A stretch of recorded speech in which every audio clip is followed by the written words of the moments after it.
ہے۔ اے خواتین اسلام، تم علم کے زیور سے آراستہ ہو جاؤ، ہر بچی علم حاصل کرے۔ میں یہ نہیں کہتا دنیاوی علم حاصل نہ کرے، لیکن پردے کی پابندی کے ساتھ بغیر خلط ملط کے اگر کوئی دنیاوی علم بھی حاصل کر سکتا ہو تو ان خاتون کو دنیاوی علم بھی حاصل کرنے میں کوئی مضائقہ نہیں، لیکن دین پرائیورٹی میں ہونا چاہیے۔ دین کو پہلے سیکھو، اللہ اور اس کے رسول کی بتائی ہوئی تعلیمات کو اور ارشادات کو پہلے سیکھو۔ اللہ اکبر۔ آپ جانتی ہو عورت کے پائے استقامت کی بنیاد پر نہ جانے کس کس طریقے سے اسلام کے اندر بہاریں آئیں۔ ایک ماں کا رول میں آپ کے سامنے پیش کروں۔ اللہ اکبر۔ میرے پیارے آقا صلی اللہ علیہ وسلم کے پیارے دیوانوں اور خواتین اسلام، تاریخ میں ایک ایسی ماں بھی ملتی ہے، عیون الحکایات کے اندر یہ واقعہ موجود ہے۔ اللہ اکبر۔ آپ جانتے ہیں ایک ماں کے کم و بیش 6 بچے تھے، وہ عورت بیوہ تھی اور اللہ عز و جل کی اطاعت گزار، رسول اعظم صلی اللہ علیہ وسلم کی فرما بردار تھی، زندگی گزر رہی تھی اور یہ بچے بھی اس کے دعوت و تبلیغ کے میدان کے اندر بہت آگے نکلے ہوئے تھے، فروغ اسلام کے سلسلے میں جد و جہد کرتے تھے۔ ماں اسلام پر اتنی قائم تھی کہ اپنے بچوں کے حوالے سے بڑی فکر مند رہتی تھی کہ ان کی زندگی بھی تابناک گزرے۔ آج کی مائیں اس سبق سے، اس واقعے سے سبق حاصل کریں۔ اللہ اکبر۔ ایک مرتبہ ایسا ہوا، عیسائی بادشاہ کو پتا چلا کہ جو ہے یہ فیملی اسلام کے سلسلے میں بڑی محنت کر رہی ہے، گرفتار کرنے کا حکم دیا، گرفتار کر کے لایا گیا، اور جب گرفتار کر کے لایا گیا تو جانتے ہیں آپ، عورت اور 6 بچے موجود تھے۔ سب سے پہلے بڑے بچے سے کہا گیا یہ خنزیر کا گوشت ہے، تم اسے کھا لو۔ اللہ اکبر۔ اس نوجوان مسلم بچے نے کہا جس چیز کو میرے رب اور اس کے حبیب صلی اللہ علیہ وسلم نے حرام فرما دیا میں اسے نہیں کھا سکتا۔ کہا نہیں کھاؤ گے تو تمہیں زندہ جلا دیا جائے گا، تمہیں زندہ قتل کر دیا جائے گا۔ اس نے کہا موت سے ڈر نہیں، آخرت میں رب کی بارگاہ میں شرمندگی سے ڈر لگتا ہے، اس لیے سنو تم جو چاہو کر گزرو، لیکن میں خنزیر کا گوشت نہیں کھاؤں گا۔ ماں کے سامنے جوان بیٹے کو شہید کر دیا گیا۔ ماں نے اللہ کا شکر ادا کیا اور یہ کہنے لگی اے اللہ تیرا شکر ہے کہ میرا بیٹا حرام سے بچ کر تیری رضا کی خاطر اپنی جان کو قربان کر دیا۔ دوسرے بچے کو بادشاہ نے بلایا، کہا دیکھ اسے کہہ دے کہ یہ خنزیر کا گوشت کھا لے، ورنہ تیرے پہلے بیٹے کا جو انجام ہوا ہے وہی اس کا انجام ہوگا۔ دوسرے بیٹے کے سامنے بھی خنزیر کا گوشت پیش کیا گیا، اس نے بھی یہی کہا کہ میں جان تو دے سکتا ہوں، حرام کو نہیں کھا سکتا۔ یکے بعد دیگرے 5 بڑے بچے اس کے شہید کر دیے گئے۔ اس کے بعد عیسائی بادشاہ نے کہا دیکھیں تیرا چھوٹا بچہ ہے، تیرا آخری بچہ ہے، اب اگر یہ بچہ اس کو تو سمجھا لے کہ یہ خنزیر کا گوشت کھا لے میں اسے آزاد کر دوں گا، تجھے بھی آزاد کر دوں گا، اور پھر تم جس طرح سے عیش و عشرت میں زندگی گزارنا چاہو میری طرف سے کوئی مضائقے کی بات نہیں۔ جا لے جا اپنے بچے کو اور تھوڑا سا سمجھا دے۔ ماں اپنے چھوٹے والے بچے کو لے کر جاتی ہے اور کنارے لے جا کر کہتی ہے بیٹے ایک بات تجھ سے کہنا چاہتی ہوں۔ بتائیے ماں کیا کہنا چاہتی ہو؟ ماں کہتی ہے بیٹے سن، تو جب بہت چھوٹا تھا نا، جب پیدا ہوا تھا تو بہت کمزور تھا، مجھ پر تیرے ڈبل حق ہیں۔ ہر ایک کے لیے قرآن کا حکم ہے کہ 2 سال دودھ پلانا چاہیے، لیکن تو اتنا کمزور تھا کہ میں نے دوسرے بچوں کو تو 2 سال دودھ پلایا، لیکن مجھے تیری طاقت کے بارے میں خیال تھا کہ تو کمزور ہے تو میں نے تجھے 2 سال سے زیادہ دودھ پلایا ہے۔ لیکن بیٹے آج میں سخت امتحان کے اندر ہوں، میں ڈر رہی ہوں کہ کہیں تجھے یہ خنزیر کا گوشت پیش کریں اور تو خنزیر کا گوشت کھا کر مجھے رسوا نہ کر دے۔ ماں کی بات یہ سننے کے بعد بیٹا کہتا ہے ماں میں تو ڈر رہا تھا کہ کہیں تم مجھے کنوینس کر لو گی اور مجھ سے کہو گی کہ میں خنزیر کا گوشت کھا کر کے بچ جاؤں تاکہ تمہاری خدمت کر سکوں، لیکن میری ماں تم نے مجھے حوصلہ دیا ہے، ماں یقین رکھو میں حرام چیز کو نہیں کھاؤں گا۔ اللہ اکبر۔ پھر وہ بچے کو کہتی ہے جا بیٹے۔ جیسے ہی وہ پہنچا بادشاہ نے کہا سمجھا دیا تم نے اپنے بچے کو؟ خاتون نے کہا ہاں میں نے اپنے بچے کو سمجھا دیا ہے۔ بچے سے کہا بیٹے خنزیر کا گوشت کھا لو۔ بچے نے بہت جلال بھری آواز کے اندر کہا میں جس چیز کو اللہ نے حرام فرمایا اسے نہیں کھا سکتا۔ اس نے اس بچے کی چمڑی ادھیڑ دی، اس نے بچے کو زندہ کاٹا اور کاٹنے کے بعد بچے کو شہید کیا، خال اتار دی۔ ماں اپنے بچے کی یہ کیفیت نگاہوں کے سامنے دیکھتی رہی اور پھر اللہ کا شکر ادا کرتی رہی، مولا تیرا کرم ہے کہ میرا بچہ حرام سے بچ کر شہادت کا مرتبہ پا چکا ہے۔ اللہ اکبر۔ پھر اس ماں سے کہا گیا اب تو کیا چاہتی ہے؟ زندگی عیش کے ساتھ گزارنا چاہتی ہے تو خنزیر کا گوشت کھا لے۔ برجستہ اس ماں نے جواب میں فرمایا میرے 6 بیٹوں کو شہادت کا جام نصیب ہوا ہے، جس ماں نے اپنے اپنے بچے کو حرام سے اتنا بچایا ہو، وہ ماں کس طریقے سے حرام کی مرتکب ہو سکتی ہے، میں اسے ہاتھ تک نہیں لگا سکتی۔ اس خاتون کو بھی شہید کر دیا گیا۔ انا للہ و انا الیہ راجعون۔ عرض کرنے کا منشا یہ ہے، ماؤں کو ایک فکر تھی کہ بچے حرام سے بچیں، چاہے اس کے لیے جان دینی پڑے۔ کیا آج ہماری مائیں اور ہمارے دور کی خواتین اپنے بچے کو حرام سے بچانے کے لیے اس طریقے کی کوشش کرتی ہیں؟ ارے حرام تو سوچو، نماز کے لیے اپنے بچوں کو تیار نہیں کرتی۔ بچہ نماز نہ پڑھے تو کوئی فرق نہیں پڑتا، بچہ قرآن نہ پڑھے تو کوئی فرق نہیں پڑتا، بچہ عبادت نہ کرے کوئی فرق نہیں پڑتا، بچہ لڑکیاں گھماتا ہو کوئی فرق نہیں پڑتا۔ اچھا بچہ تجھے کون سی پسند ہے؟ لا میں پیغام لے کر جاتی ہوں، العیاذ باللہ۔ ماؤں کی سوچ بھی بدل گئی، بچوں کی سوچ بھی بدل گئی، معاشرے کی سوچ بھی بدل گئی، بچیوں کی سوچ بھی بدل گئی، شادی شدہ عورتوں کی سوچ بھی بدل گئی۔ میں پوچھنا چاہتا ہوں، صرف خاتون جنت کی کنیز کہنے سے کام نہیں چلے گا، بلکہ تم اپنے لیے اگر کسی کو رول ماڈل بنانا چاہتی ہو تو خاتون جنت کو بناؤ۔ اگر ان کے نقش قدم پر چلو گی تو قیامت کے دن کوئی تمہیں پناہ دے یا نہ دے، خاتون جنت کی چادر تمہیں اپنے دامن کے اندر چھپا لے گی، اور پناہ خاتون جنت کی چادر میں نصیب ہو جائے گی۔ عورتوں دین سیکھو، بچیوں قرآن سیکھو، بچیوں علم حاصل کرو، بچیوں با کردار بن جاؤ، با صلاحیت بن جاؤ۔ تم جہاں جاؤ بگڑا ہوا معاشرہ وہاں پر سیدھے راستے پر چلنے لگ جائے۔ تم اپنے بچوں کی تربیت کے اندر اتنی محنت کرو، اتنی محنت کرو، اتنی محنت کرو کہ ان کے دل میں گناہوں سے نفرت پیدا ہو جائے۔ اگر کوئی عالمہ ہے معاشرے کو سدھارنے کے لیے کوشش کرے، خود گناہوں سے بچے، گناہوں سے بچانے کی جد و جہد کرے۔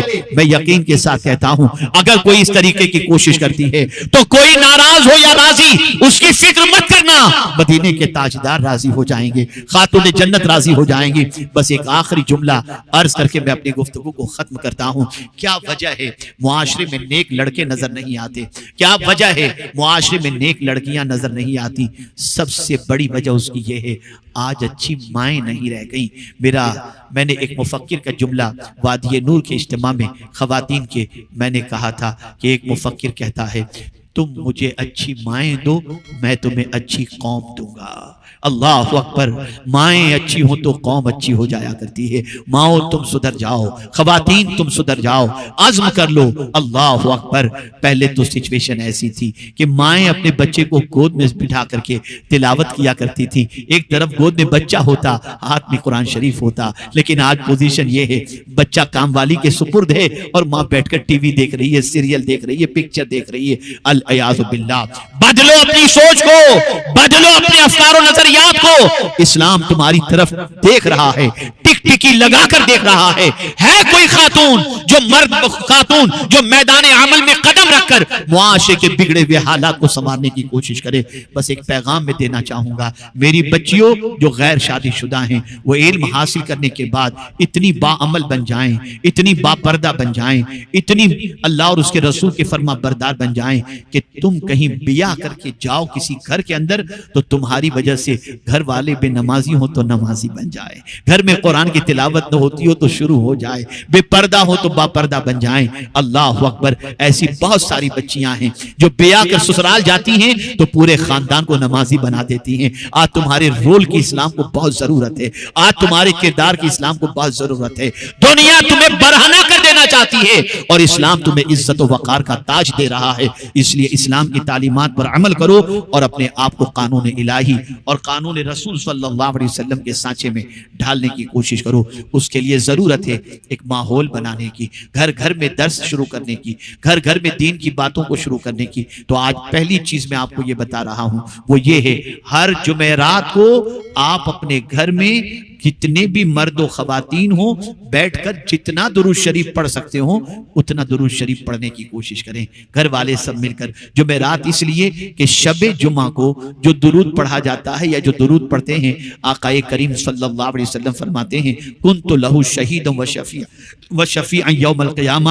شب جمعہ یا یوم جمعہ کو درود پڑھنے والے کے حوالے سے حضور فرماتے ہیں میں ان کے لیے شفیع اور میں ان کے لیے گواہ بنوں گا۔ تو آپ درود شریف کا ماحول گھر گھر کے اندر درس کا سلسلہ شروع کریں۔ کس کتاب سے درس دیں تو میں آپ سے عرض کرنا چاہوں گا کہ برکات سنت رسول صلی اللہ علیہ وسلم، یہ رسول اعظم صلی اللہ علیہ وسلم کی بہت ساری سنتوں کا مجموعہ ہے یہ کتاب. اس کتاب کو لیں, برکات شریعت برائے خواتین لیں. اسی کے ساتھ ساتھ ہماری بہت ساری بچیاں پریشانیوں کے شکار ہو کر کے, آپ جانتی ہیں میں کیا بتاؤں, مجھے کہتے ہوئے شرم محسوس ہوتی ہے, ایسے ڈپلیکیٹ بابا بہت مارکیٹ کے اندر آپ کو ملیں گے جو پریشانیوں کے حل کی بات کر کے آبرو بھی لوٹ لیتے ہیں اور مال بھی لوٹ لیتے ہیں, زیورات بھی لوٹ لیتے ہیں, اور یہ ساری چیزیں کرتے ہیں. مجھے اعلیٰ حضرت عظیم البرکت امام عشق و محبت کا ایک قول یاد آیا. کسی نے اعلیٰ حضرت عظیم البرکت امام عشق و محبت سے کچھ اوراد و وظائف کے بارے میں پوچھا ہوگا, تو اعلیٰ حضرت عظیم البرکت امام عشق و محبت نے فرمایا فقیر کا معمول ہے کہ ادعیائے معصورہ, یعنی قرآن و احادیث کے اندر جو مصیبتوں کے ازالے کے لیے دعائیں آئی ہیں, فقیر اسی پر عمل کرتا ہے, اسی پر اکتفا کرتا ہے.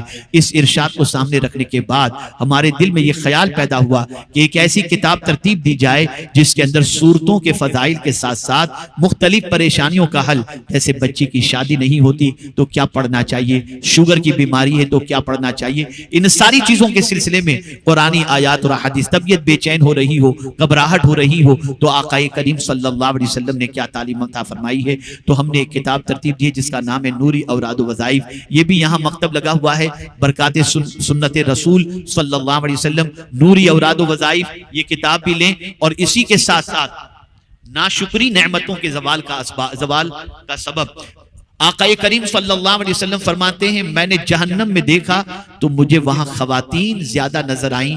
پوچھا گیا یا رسول اللہ صلی اللہ تعالی علیہ وسلم اس کی وجہ کیا تھی, تو وجہ کیا ہوگی, تو پیغمبر رحمت صلی اللہ علیہ وسلم نے فرمایا عورتوں کا شوہر کی ناشکری کرنا, ناشکری کی وجہ سے نعمتیں زائل ہو جاتی ہیں. یہ کتاب بھی موجود ہے, اسے بھی. اور اسی کے ساتھ ساتھ حضور سے محبت کرنے والی خواتین کا تذکرہ, خواتین کا عشق رسول صلی اللہ علیہ وسلم. اور آج موبائل اور یہ ساری چیزیں جو پھیلی ہوئی ہیں, اور اس سے انسان غلط کام کرتا ہے, چیٹنگ کرتا ہے, واٹس ایپ کے ذریعے تعلقات قائم کرتا ہے. تو موبائل کا استعمال قرآن کی روشنی میں کیسے کیا جائے, یہ کتاب بھی موجود ہے. اور 5 نبوی نصیحتیں. آپ میں سے کوئی خاتون بھی خالی ہاتھ نہ جائے, لگے ہوئے مکتب سے ان کتابوں کو ضرور حاصل کرے. اور اسی کے ساتھ ساتھ میں یہ بات پھر عرض کروں گا کہ میری بچیوں, میری قوم کی بیٹیوں, میری بہنوں, تمہاری ذمہ داری پہلے کے مقابلے میں بہت زیادہ ہے. اگر کسی بچی کے پیر پھسل رہے ہوں, کوئی غلط راستے کی طرف جا رہی ہو, گروپ بناؤ, پہنچ جاؤ اس کے پاس, میری بہن کیا کر رہی ہو, ارتداد کی راہ پھیل رہی ہے, وہ بچیاں جو غربت کی چکی میں پیسی جا رہی ہیں اور رشتہ نہیں آتا, کسی سے بھی تعلق بنا کر اپنی شادی کر لیتی ہیں, اور پھر زندگی بھر بچے پیدا ہونے کے بعد یا تو کام والی کی فرائض انجام دیتے ہیں یا پھر اپنی زندگی کو تباہ و برباد کرتی ہوئی دکھائی دیتی ہیں. اللہ پر بھروسہ کرو, کامل یقین رکھو, اللہ سے مایوس مت ہو جاؤ, اللہ پر توکل رکھو, اور اپنے آپ کو گناہوں سے بچانے کی کوشش کرتے ہوئے ایک اچھے معاشرے کی تشکیل کے لیے جد و جہد کرو. مجھے بے پناہ مسرت ہوئی آج امراوتی کی سرزمین پر آ کر اس اعتبار سے کہ خواتین کے ایک بڑے مجمع کے سامنے پیغام پہنچانے کی سعادت مجھے نصیب ہوئی. اور ساتھ ہی ساتھ ان بچیوں کو پھر میں ایک مرتبہ مبارکباد پیش کرتا ہوں, اور ساتھ ہی ساتھ یہ بھی عرض کرتا ہوں جو بچیاں آج عالمات کی سند لے رہی ہیں اور رضا پوشی جن کی ہوگی, میری بچیوں تمہیں حضرت عائشہ صدیقہ رضی اللہ تعالی عنہ کے نقش قدم پر چل کر ایسی پاکیزہ زندگی گزارنی ہے کہ تمہارے کردار پر عمل کر کے خواتین کی دنیا اور آخرت دونوں سنور جائے. صرف علم ہی نہیں پلاؤ گی, علم کے ساتھ ساتھ اخلاق بھی پلاؤ گی, محبت رسول بھی پلاؤ گی, عقیدہ بھی پلاؤ گی, رسول اعظم کے گستاخوں سے بچنے کی تعلیم بھی دو گی. اور اسی کے ساتھ ساتھ وہ بچیاں جنہوں نے مبلغات کا کورس کیا ہے, وہ بچیاں بھی دعوت و تبلیغ کے میدان میں آگے بڑھیں, نماز کو پھیلائیں, نماز کے پابند بن جائیں, کوئی بھی گھر میں بے نمازی رہنے نہ پائے. چھوٹے بچوں کو بھی نماز کا پابند بناؤ. پہلے کی مائیں اپنے بچوں کو سجدہ سکھاتی تھیں اور لالچ دے دے کر سجدے کا پابند بناتی تھی. تم بھی اس کی کوشش کرو, بچپن ہی سے گناہوں سے نفرت پلاؤ, بچپن ہی سے قرآن کی تلاوت کا شوق دلاؤ, بچپن ہی سے حضور کی محبت میں تڑپنا سکھاؤ, بچپن ہی سے امام عشق و محبت کے دیے ہوئے عقیدے کو پلاؤ. اگر تم یہ کر گئے تو مستقبل کے اندر ایک ایسی قوم ہمارے سامنے ہوگی جو جہاں سے گزرے گی مصطفیٰ پیارے کی محبت کا چراغ روشن کرتی ہوئی نظر آئے گی. اللہ تعالیٰ آقا کریم صلی اللہ علیہ وسلم کے صدق و توفیل مجھے, آپ کو, سب کو اللہ اور اس کے رسول کے ارشادات پر عمل کی توفیق نصیب فرمائے, اور پروردگار اس اجتماع کو اپنی بارگاہ میں قبول فرمائے.